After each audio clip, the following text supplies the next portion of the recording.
Have you ever found yourself maybe dreaming of a life beyond the 9-to-5 grind? Yeah. Imagining more time for what truly excites you? Yeah, that feeling of wanting to hit the escape button on the endless cycle of work and obligation, it's pretty common. Definitely. Well, our deep dive today takes us right into the heart of that very desire with an iconic book, The 4-Hour Workweek by Tim Ferriss. Ah, yes. It's a book that really burst onto the scene, not just with a bold promise, but with a whole new vocabulary for what work and life could look like. That tagline, right? Escape the 9-to-5, live anywhere, and join the new rich. Exactly. It wasn't just a tagline. For so many people, it felt like a revelation. And what a revelation it was. It wasn't just a bestseller. It became this almost like spiritual text for digital nomads and really anyone seeking location-independent income. Mm-hmm. It wasn't just offering a few tips. It was pushing for a complete reframing of ambition itself. So in this deep dive, we're not just summarizing. We're really going to try and unpack Ferriss's core framework, which he cleverly organizes into the acronym DEAL. Right, DEAL. Mm-hmm. Definition, elimination, automation, and liberation. Exactly. We'll explore his practical advice, the tools he suggests, and crucially, the varied perspectives and, the real-life experiences of people who've tried to implement its principles. And that includes some really important critiques, right? Things that give it that real-world dimension. Absolutely. We need that context. So our mission today is to be your guide through all of this, helping you extract the most valuable insights to apply to your own life. Yeah, whether you're looking to maybe redefine your goals, optimize your work, or just gain more control over your time and freedom. We're going to distill what truly matters from this, highly influential work. Okay, so let's jump right into that first step, D for definition. Ferriss really challenges our ingrained notions of success here. He famously says, $1 million in the bank isn't the fantasy. The fantasy is the lifestyle of complete freedom it supposedly allows. That really hit me when I first read it. It's a profound shift, isn't it? He's basically saying that chasing a number on a bank statement is often, a distraction. Right. The core insight of lifestyle design isn't just goal setting. It's about forcing this fundamental shift from what can I afford to what truly excites me and how can I reverse engineer that. Reverse engineer it. I like that. Yeah, it flips the traditional financial planning model on its head. It urges you to be the master of your destiny by asking, how well do you want to live your life, not just how much money you want to accumulate. And tying into that, he introduces this pretty radical idea, focusing on relative income, not absolute income. Now that sounds almost counterintuitive at first. It really challenges our conditioning, doesn't it? Absolute income is straightforward, your annual salary, say $500,000 a year. Easy enough. Relative income, though, it factors in both the money and the time it takes to earn it. Yeah, okay. The time component. Exactly. So that investment banker working, say, 80 hours a week for $500,000 annually might seem like the pinnacle of success. Right, on paper. But Ferriss argues that someone earning maybe $40,000 a year, but working only 20 hours a week with complete freedom over what, when, where, and with whom they do their work. They have more real power. That's his point. He emphasizes that options, the ability to choose, is real power. That's a provocative idea. But, doesn't it kind of disregard the financial responsibilities many people have, like mortgages, student loans? Mm-hmm. Is this truly accessible, or is it more of a luxury concept for people who are already, financially secure? That's an excellent question. And yeah, that's where the nuance really comes in. Ferriss's initial framing, it often implies a certain freedom from those heavy financial burdens. That's true. However, the principle of relative income, I think it's still valuable for anyone. It encourages you to weigh time against money, even if your absolute income needs are higher. So it's about the trade-off. Right. It pushes you to ask, No. Am I really getting the best return on my time for the money I need to earn? It's about optimizing your life equation, not just your bank balance. Okay, optimizing the life equation. I get that. So to help define that dream lifestyle, Ferriss offers this tool called dreamlining. Sounds a bit like goal setting, but different. It absolutely is. Dreamlining involves 5 key steps designed to push you beyond the typical constraints. First, you get rid of reasonable. Get rid of reasonable. Yeah, aim for unreasonable, exciting goals that truly inspire you, things that actually get you fired up. Second, 4 is the limit, so you choose your top 4 most compelling dreams, not 20. Of 4. Third, you cost it out. You figure out the actual daily or monthly expense of achieving these dreams. Make it real. Okay. Fourth, You identify 3 actions, 3 high-impact steps you can take right now for each goal. Right now, not someday. Right now. And finally, step 5 is simply start now. The core insight is that these aren't just wishful thoughts. They're actionable blueprints. They're meant for excitement, not just passive happiness. They define what fills the vacuum of removed work. That vacuum is important, but what stops us from even, getting to that point, defining these big dreams, often it's fear, right? Oh, absolutely. Fear is huge. And Ferriss addresses this head-on with fear setting, which honestly has been incredibly helpful in my own life. I've actually used it. It's a truly transformative exercise, isn't it? Fear setting has you start by meticulously defining your absolute worst-case scenario. Like, really spell it out. The absolute worst. Okay. Then you identify practical steps you could take to mitigate those negative effects if it were to happen. How would you recover? Right. Plan B, C, D. Exactly. After that, you define more probable scenarios, which often reveal that your fears are, frankly, way out of proportion to the actual risks. Usually are. Then identify what you're putting off because of this fear. And finally, write down the true cost of inaction, the missed opportunities, the unlived life. Oof. The cost of inaction. That hits home. It does. And Ferriss gives a great pro tip here.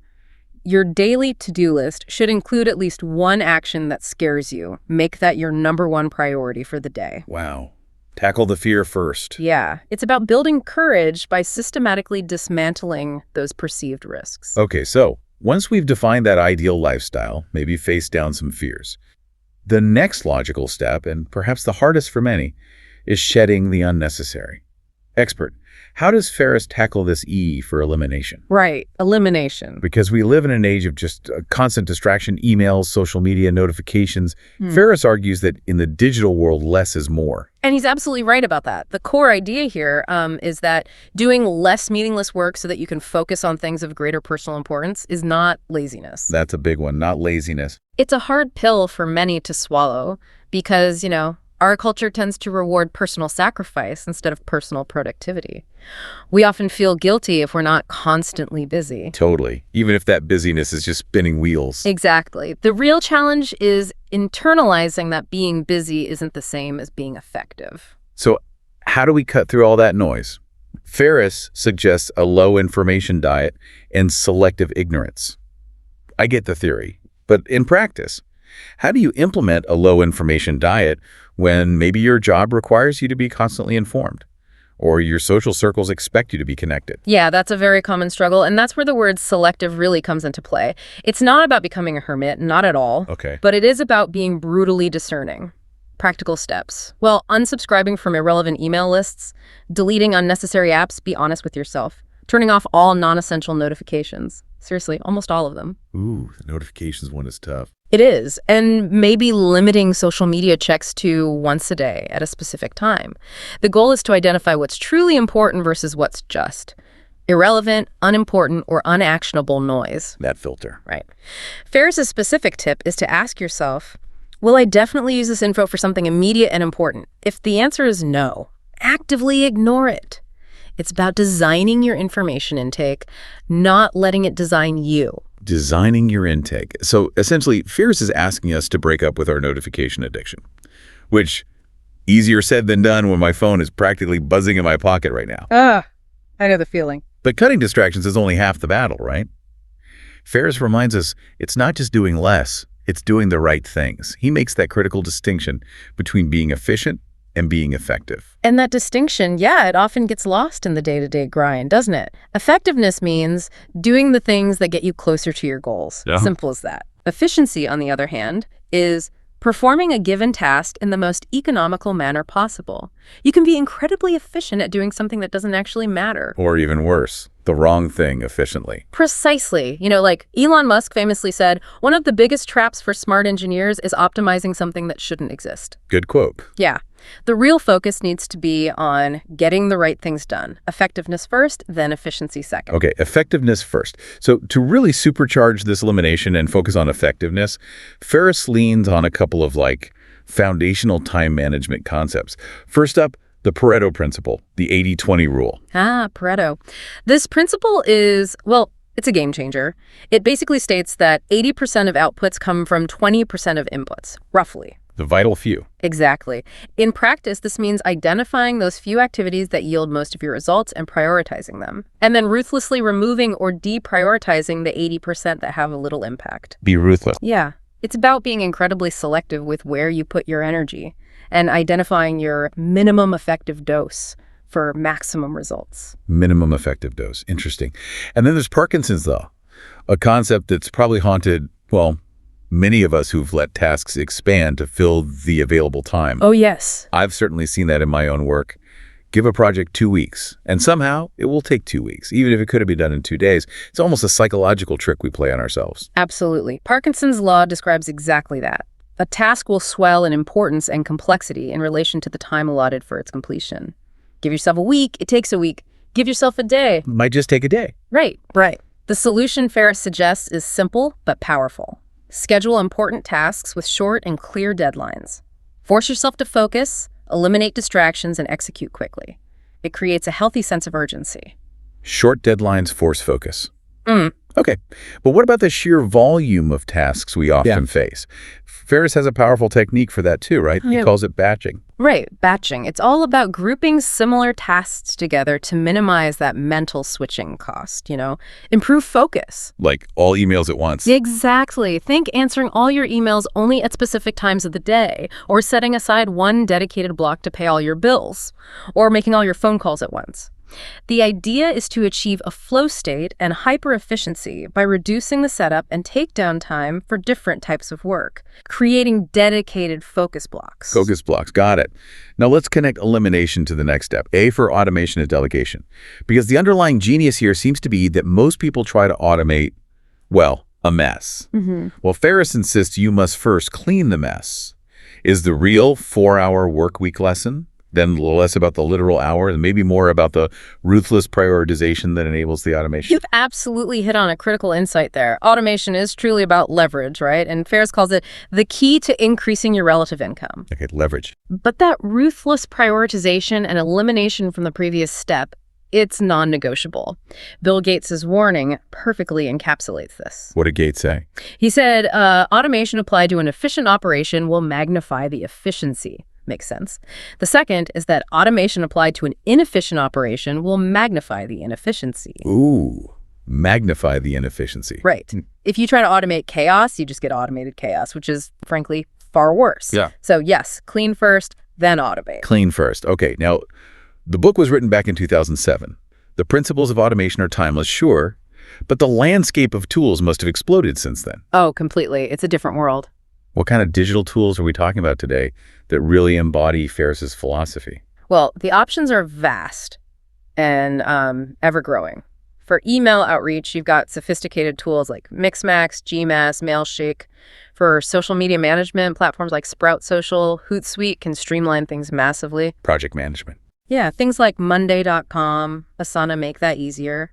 And for building what some people call a second brain, personal knowledge management system, tools like Notion or Rome Research are invaluable. A second brain. Interesting. Yeah, these allow you to basically outsource rote tasks to technology, freeing up your mental bandwidth for more important stuff. Makes sense. And beyond tech, Ferriss really champions the use of virtual assistants or VAs. What's the key mindset shift here, especially for someone who might feel, I can't afford to delegate? Right, the cost per section. And also, are VIs still as accessible and cost-effective as they maybe were when the book first came out?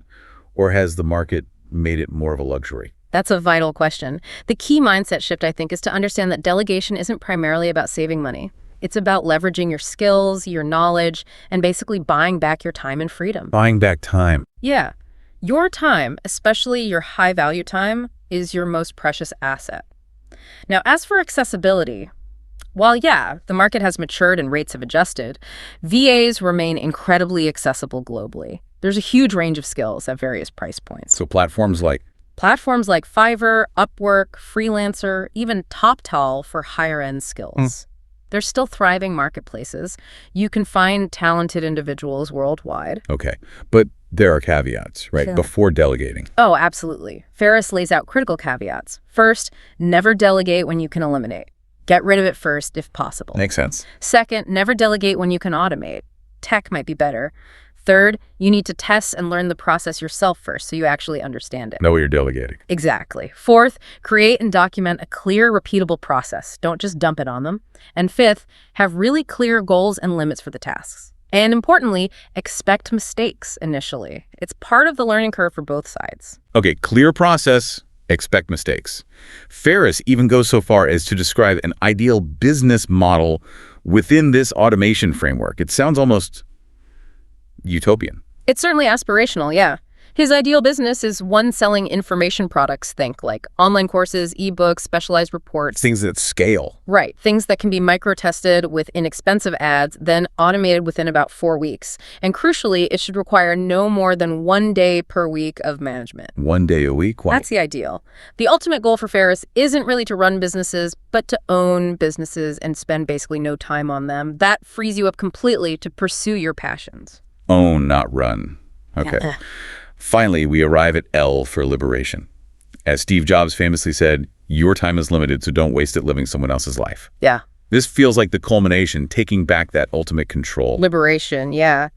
In Ferriss's view, it means truly freeing yourself from societal perceptions of success, the constraints of geographical location, living life entirely on your own terms. How does that look in practice? Well, it could manifest as embracing remote work, launching your own entrepreneurial venture, or engaging in what he calls mini retirements. Ah, the mini retirement. Yeah. It's about breaking free from that traditional deferred life plan, where you slog away for decades only to maybe enjoy life at the very end. I love the idea of sprinkling those mini retirements throughout your career, not waiting until 65. They're designed as opportunities to explore places, maybe immerse yourself in cultures, learn new skills, or simply refresh. It's very different from a single distant retirement. He contrasts it with binge travel. Right? Exactly. Not just cramming everything into 2 weeks a year. Yeah.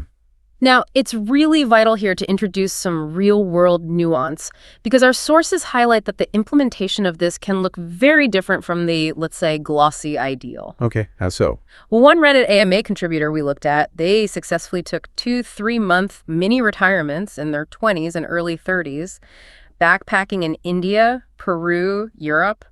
Sounds amazing. I like the dream. Right. But they explicitly stated it was literally the opposite of a 4-hour work week. Oh, how did they do it then? They achieved this by being a freelancer in film and TV, banking ass loads of overtime when they were working, saving hard, and then traveling very cheaply. Often they knew they had a job to return to, which reduced the risk. Okay, so intense work periods, frugal travel, some security. That's a powerful distinction. It sounds like while the idea is inspiring, the reality for many is less about a literal 4-hour week and more about maybe intense work balanced with carefully planned, frugal breaks. That's a great way to put it. And this contributor also acknowledged significant privilege.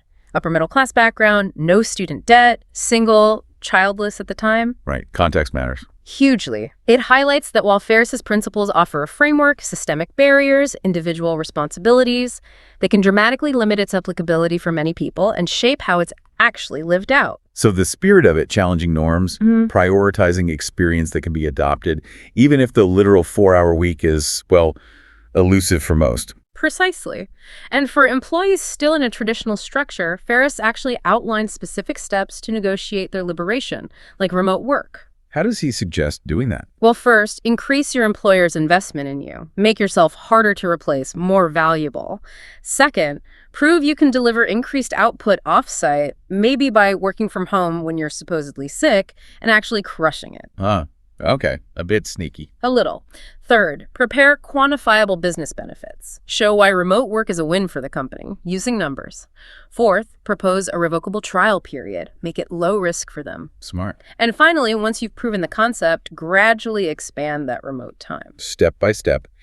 And he also makes a strong case for addressing the common fears people have about, quitting their jobs or striking out on their own. Yeah, he offers pretty compelling rebuttals. Quitting isn't permanent, he argues. You can often go back or find something else. Bills. They can be managed by creating a new income stream first or temporarily cutting expenses way down. Health insurance, retirement. Those can be transferred or set up independently. And maybe most importantly, taking an interesting, purposeful break can actually enhance your resume, not hurt it. It shows initiative you near experiences. That's a good reframe. Yeah. But what happens after you achieve this liberation, this newfound free time? Is it all sipping martinis on a beach, or is there a deeper challenge? Maybe the hardest part. That's such a critical, often overlooked point Ferriss raises, and I agree it can be the hardest. He warns about the potential gaping void, real profound boredom that can emerge from too much idle time, especially for goal-oriented people. The void. The core message kind of shifts here. It becomes decreasing income-driven work isn't the end goal. Living more and becoming more is. Living more, becoming more. So what's the advice? His advice is to proactively fill this void with continual learning and service. Whether that's learning a new language, mastering a skill, volunteering for a cause you care about, engaging in a creative pursuit, it's about finding purpose beyond just the absence of work. Finding purpose beyond the work. Wow. This has truly been a fascinating deep dive. We've journeyed through Tim Ferriss's iconic 4-hour workweek philosophy, exploring its core deal framework: definition, elimination, automation, liberation. We looked at the practical tools, the mindset shifts. Yeah, and critically, those real-world experiences and important critiques that give these ideas their true depth and nuance.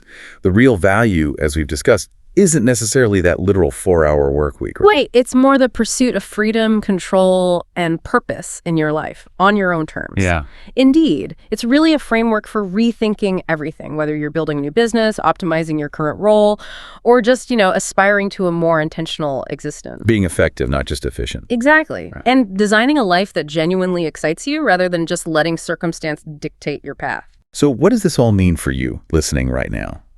This deep dive into Ferriss's ideas, coupled with those real-world experiences and crucial critiques, it provides a powerful framework, not just for potentially working less, maybe, but definitely for living more intentionally. So here's a thought to leave you with. If the ultimate goal isn't just to subtract work from your life, but to fill that space with excitement and purpose, what is one single small step you can take this week to actively create that excitement, even